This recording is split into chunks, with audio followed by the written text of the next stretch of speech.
बिस्मिल्लाहिर्रहमानिर्रहीम। अस्सलाम वालेकुम नाज़रीन, आप यूट्यूब चैनल देख रहे हैं, मैं इमरान खान हूँ। नाज़रीन, जिस वक्त मैं ये वीडियो रिकॉर्ड कर और जो इम्पॉर्टेंट ख़बरें हैं और बहुत बड़ी ख़बरें हैं, क्योंकि डेवलपमेंट बहुत तेज़ी से हो रही हैं, उनमें सबसे बड़ी आज़ाद कश्मीर से पाकिस्तान के हवाले से ख़बर है। वो मामलात कहाँ तक पहुँचे। नंबर 2, एक बहुत बड़ी ख़बर जो है वो डोनाल्ड ट्रंप के कुछ इंकशाफात सामने आए और उसके बाद हमास का जवाब और फिर डोनाल्ड ट्रंप का फौरी तौर पर वापस जवाब, ये बहुत अहम है और इसमें पाकिस्तान का रोल बड़ा अजीब रहा, बहुत ही अजीब रहा, वो भी मैं आपको बताता हूँ। इसके अलावा एक और चीज़ है नाज़रीन कि तहरीक लब्बैक ने एक ऐलान कर दिया, जबकि भारत ने पाकिस्तान को दुनिया के नक्शे से मिटाने की धमकी इस वक्त दी है। वो क्यों दी है, ये सारा कुछ मैं आपके सामने रखता हूँ। अभी जब मैं ये वीडियो रिकॉर्ड, एस्टेब्लिशमेंट के जितने टाउट्स थे, जिन्होंने बड़ी लंबी लंबी ज़बानें निकाली हुई थी, जो एस्टेब्लिशमेंट के दिए हुए इल्ज़ामात अंधाधुंध फेंक रहे थे, वो तमाम नाकाम हो गए हैं। इन्होंने बड़े निश्तर बरसाए, इन्होंने कहा जी कश्मीरी गद्दार हैं, कश्मीरी जो हैं वो ये कर रहे हैं, वो कर रहे हैं, हम इन्हें ये देते हैं, हम उन्हें वो देते हैं। बहुत इन्होंने अजीबोगरीब हरकतें की और बड़ी घटिया इन्होंने कंपेन्स चलाई। बल्कि ये भी फैसला किया गया कि यानी जो मैंने आपको ऑडियो एक सुनाई थी कि जनाब इस्लामाबाद में इनको मारो, कुटो, पकड़ो, इनको अंदर डालो, तो ये सारा कुछ किया गया। लेकिन इसके बावजूद ये सारे नाकाम हो गए और नाकाम हुए ये अवाम की ताकत के सामने। तो अवाम की ताकत जो है वो जीत गई और ये सारे नाकाम हो गए। अब एक के बाद एक सेशन हो रहे हैं और इन सेशन में एस्टेब्लिशमेंट से अप्रूवल भी लिए जा रहे हैं, क्योंकि किसी सूरमा को ये जो है वो जरूरत नहीं हुई कि वो आकर अवाम का सामना करे। वहां पे कोई सूरमा ऐसा नहीं था जो आकर अवाम का सामना करता। वहां पे सियासी जमातों के लोगों को लाकर बैठा दिया गया, पीपल्स पार्टी के, PMLN के, और इधर उधर से पकड़ के वो बैठा दिए सारे कि बात करें अवामी नुमाइंदों के साथ। तो अवामी नुमाइंदे तो बात करते हैं वो जो अवाम से पूछ कर आते हैं, जबकि दूसरी जानिब उन्हें एस्टेब्लिशमेंट से अप्रूवल भी लेनी होती है। तो बार बार सेशंस होते हैं, कुछ ड्राफ्ट जो हैं वो लिखे भी जा रहे हैं, फिर उनकी अप्रूवल भी ली जा रही है। मुजाहिरीन जो हैं, इनके जो नुमाइंदे गए हुए हैं, इनमें शौकत नवाज मीर साहब हैं, अंजुम जमान अवान साहब हैं, आमिर नज़ीर साहब हैं, राजा अमजद अली खान साहब हैं, फिर आबिद असलम साहब हैं और दीगर लोग भी हैं। अब इनमें से चंद लोग बैठते हैं सामने और वो ये कहते हैं कि हमें तहरीरी नोटिफिकेशन दिए जाएँ और नोटिफिकेशन जारी किए जाएँ जिन चीज़ों का हम कह रहे हैं। जो अहम तरीन मामला हैं वो आप जानते हैं, एक तो 12 सीटों का मामला है। अब ये 12 सीटें क्या ख़त्म कर दी जाएंगी, तो मुझे नहीं लगता ख़त्म होगी, लेकिन मुझे ये लगता है कि बेअसर हो जाएंगी। यानी ये जो इन 12 सीटों के 12 लोगों को एस्टेब्लिशमेंट लेकर आती है, कठपुतलियों को, और लाकर उन्हें इख्तियार दे देती है। नंबर 1 इख्तियार उन्हें क्या दिया जाता है कि उन्हें वजारतें बांट दी जाती हैं, फंड्स उनके हवाले कर दिए जाते हैं अरबों रुपए के, उनको बेशुमार मुराहत मिल जाती हैं। तो एक तो ये सिलसिला ख़त्म हो जाएगा, उनकी सिंबॉलिक वैल्यू रह जाएगी। नंबर 2, ये वज़ीर आज़म बनाने या गिराने के अंदर अपना रोल प्ले कर सकते हैं, इनका ये रोल भी ख़त्म किया जाएगा। कम से कम इतना तो होना चाहिए इस मामले में। अभी इस पे डिस्कशन चल रही है, देखें क्या होता है। बिजली के मामला आते हैं और दीगर मामला आते हैं, टैक्सेस के मामला आते हैं, फूड के मामला आते हैं, बहुत सारे महकमों के हवाले से बहुत सारी चीज़ें हैं, मुराद के खात्मे के मामला आते हैं, करप्शन के मामला आते हैं। ये सब और जिस तरह हुकूमतें गिराई जाती हैं आज़ाद कश्मीर में और बनाई जाती हैं और ये मिलिट्री एस्टेब्लिशमेंट करती है, इस हवाले से चीज़ें डिस्कस हो रही हैं। सियासतदानों को बड़ा मज़ा आ रहा होगा कि जो काम हम सारे मिलकर नहीं कर सके, हमने कई दफ़ा इनकलाबी बनने का नाटक किया, बड़ी कोशिश की, लेकिन जो हम नहीं कर सके वो ये अवाम ने कर दिया और आज ये हमारे ज़रिए से ही वो मुतालबात मनवा रहे हैं जो मुतालबात एक दौर में हमारे भी हुआ करते थे। लेकिन आजकल तो ये सारे टाउटगिरी कर रहे हैं। बहरहाल कश्मीरियों ने कामयाबी हासिल नहीं की, उन्होंने ये कामयाबी कमाई है, किसी ने उनकी झोली में नहीं डाली। कल तक इन्हें धमकियाँ देने वाले और ताने देने वाले आज घुटनों पर बैठे हुए हैं, कोई सूरमा उनका सामना नहीं कर पा रहा।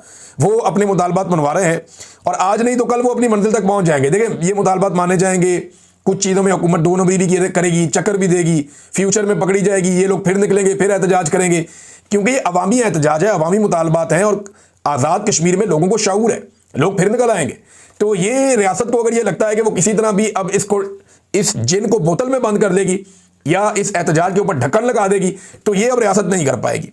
जो पुरानी लीडरशिप है जितनी भी आज़ाद कश्मीर की, ये सारे एक्सपायर हो गए और अब वहाँ पे ख़ानदान की बुनियाद पे, नस्ल की बुनियाद पे, इलाके की बुनियाद पे, सरदारी की बुनियाद के ऊपर वो चक्कर ख़त्म हो गए। ये जितने लोग आए सारे एक दूसरे के भाई बने हुए हैं और इनके अंदर कोई फ़र्क नहीं है। ये सारे आज़ाद कश्मीर के लिए और कश्मीरियों के लिए और अपनी आने वाली नस्लों के लिए सोच रहे हैं। अब नाज़रीन, जिस तरीके से इन्होंने कामयाबी हासिल की है, यही वो तरीका है जो इमरान खान साहब बार बार कहते थे। एक चीज़ और ध्यान में रखिएगा कि धोखे का इम्कान हमेशा रहता है।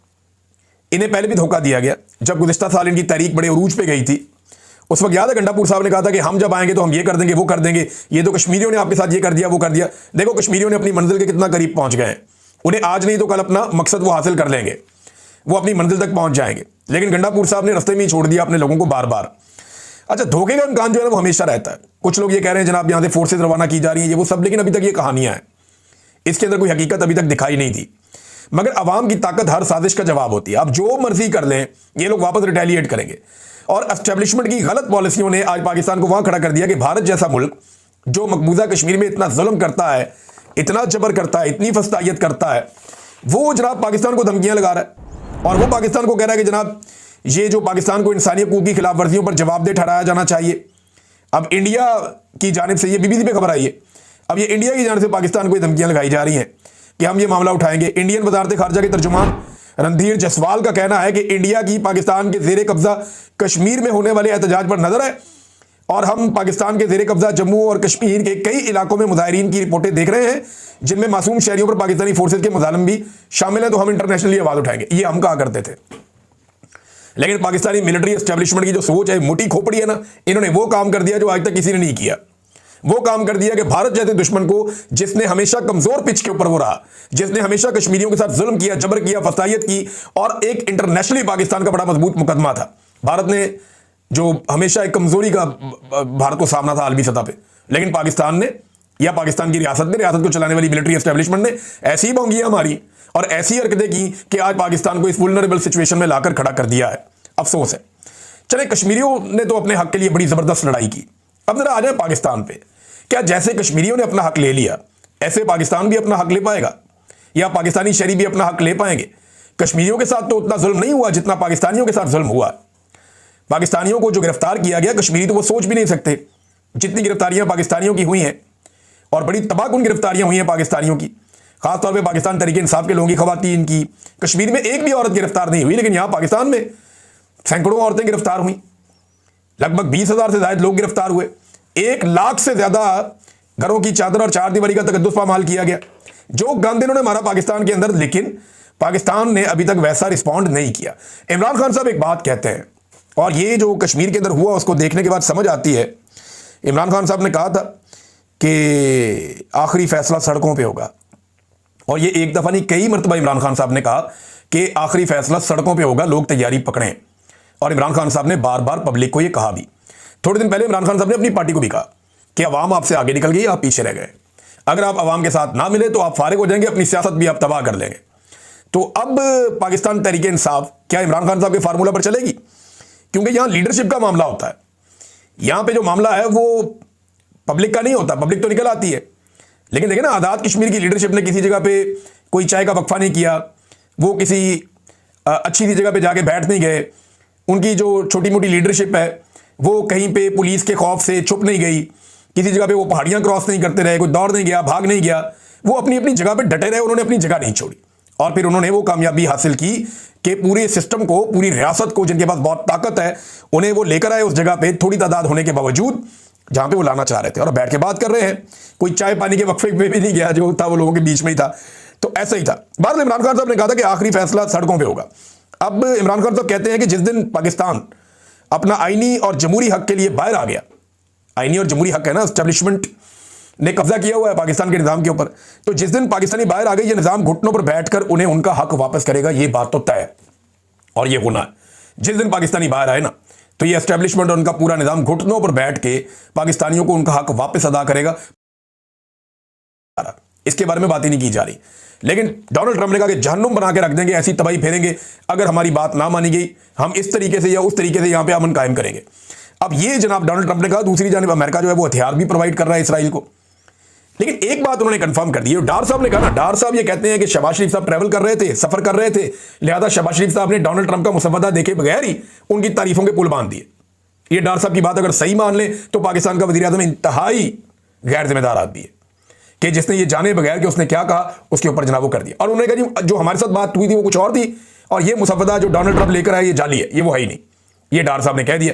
अब ये अल जजीरा ने, दुनिया भर के अखबारात ने चला दिया। देखते हैं डोनाल्ड ट्रंप इसके ऊपर क्या रिएक्शन देता है। लेकिन देखिए शहबाज शरीफ साहब के पास ऑप्शंस क्या हैं।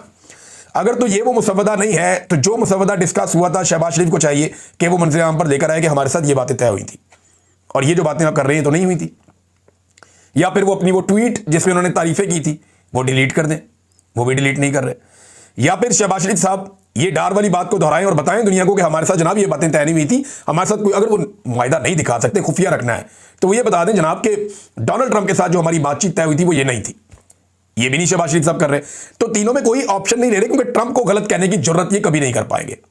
ये तो ट्रंप को वहां पे खुशामदे करके आए हैं। देखें ना, जो जूता मिलता है फौरन ये पॉलिश और ब्रश निकाल लेते हैं।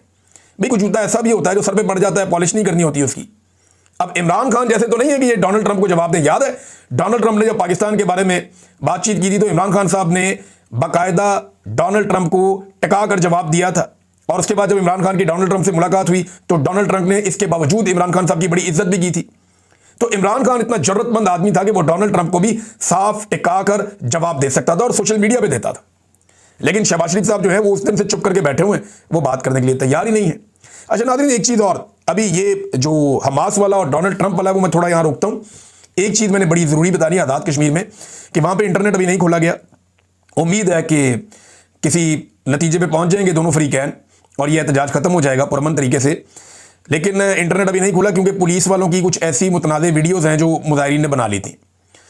देखें उनकी बड़ी मार कुटाई माफ़ी तलाफ़ी की वीडियोज़ हैं, तो इनको मत फैलाएं, मैं आपसे गुजारिश करता हूँ। यही काम सिक्योरिटी इदारे भी करते हैं, वो भी उठा के ले जाते हैं, कपड़े उतार के वीडियोज़ बना लेते हैं लोगों की। बेशुमार लोगों की इन्होंने वीडियोज़ बनाई है ऐसे, और इससे अवामी नफरत बढ़ जाती है। लिहाजा मेरी गुजारिश है कि नफरत कम करने की ज़रूरत है, और अगर किसी के पास ऐसी कोई वीडियो है तो उसे बिल्कुल पोस्ट मत करें, और जो भी इसे पोस्ट करे उसको रिपोर्ट करें, उसका बाइकआउट करें, उसको जो है वो आप अनफॉलो करें, उसको ब्लॉक करें, क्योंकि किसी की तज़हीक मकसद नहीं होना चाहिए, अपना हक लेना मकसद होना चाहिए।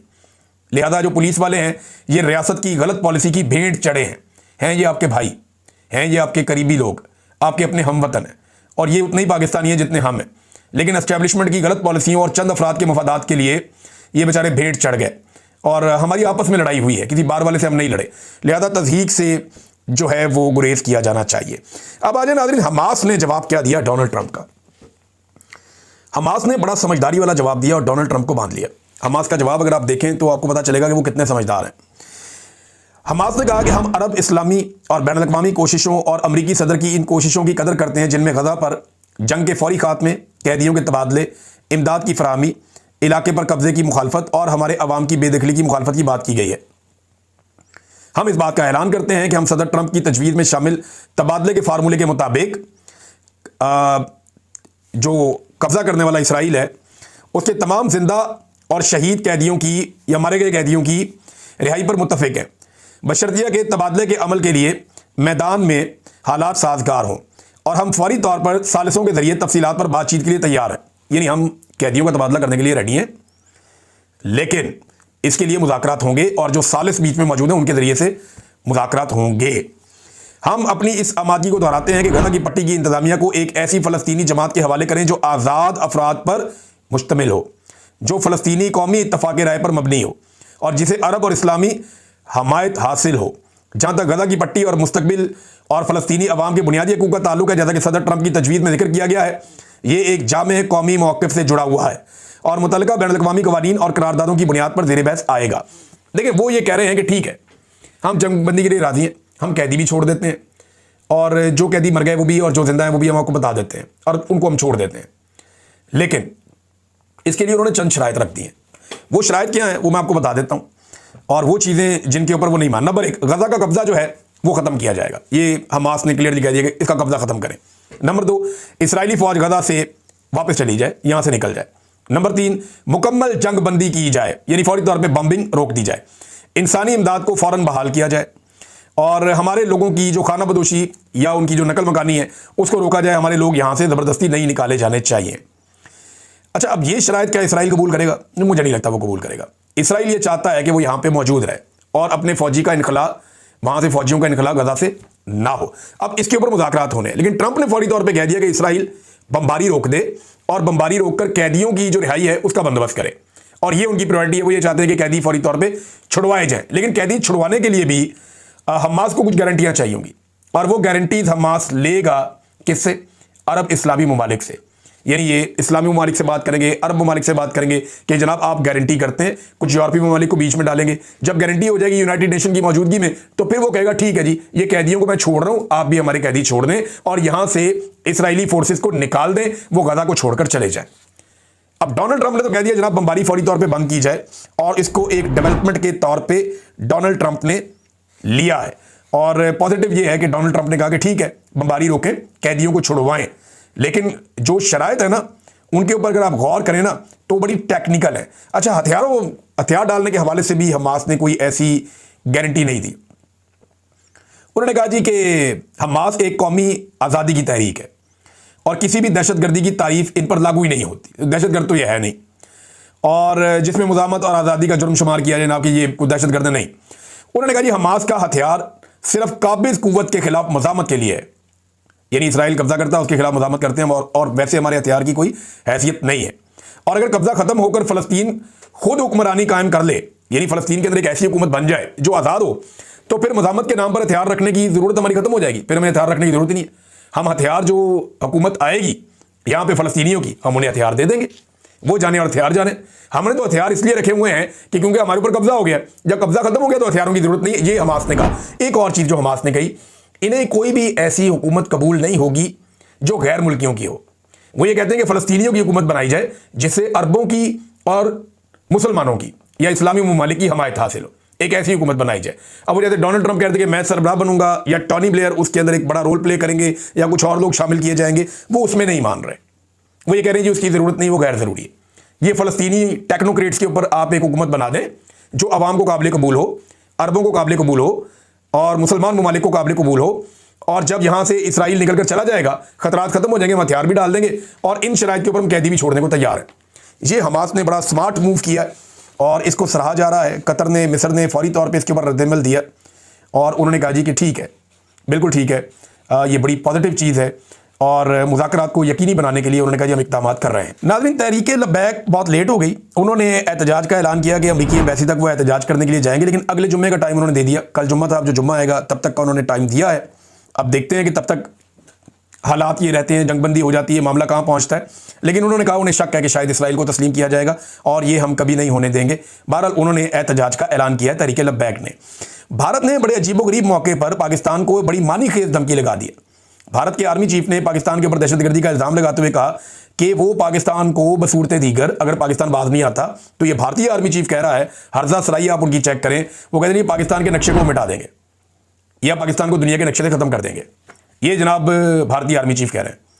ये ना हर उस मौके के ऊपर आगे स्टेटमेंट देते हैं जब पाकिस्तान की एस्टेब्लिशमेंट फंसी हुई होती है। पिछली मरतबा पाकिस्तान की एस्टेब्लिशमेंट की ऐसी तैसी फिर गई थी, इन्होंने लड़ाई करके अपने तैयारी करवा ली और एस्टेब्लिशमेंट को ऑक्सीजन मिल गई। तो इस मरतबा फिर जब एस्टेब्लिशमेंट इसराइल के मामले में फंस गई है, वहां पे कश्मीर के मामले में फंस गई है, तो भारतीय आर्मी चीफ ऐसा लगता है कि भारत के लिए नहीं पाकिस्तान के लिए काम करता है। ये फिर तैयारी करवा लेगा, ये फिर कोई ऐसी हरकत करवा लेगा, मस्जिद ठुकवा लेगा, वो फायदा फिर एस्टेब्लिशमेंट का हो जाएगा। तो ये हर उस मौके पे बीच में आ जाते हैं जिस मौके पे इनका बनता ही नहीं बीच में आना। बहरहाल अगर इनको शौक है दोबारा एडवेंचर करने का तो करके देख लें, ये घोड़ा और ये मैदान। अब तक के लिए इतना ही, अपना ख्याल रखिएगा।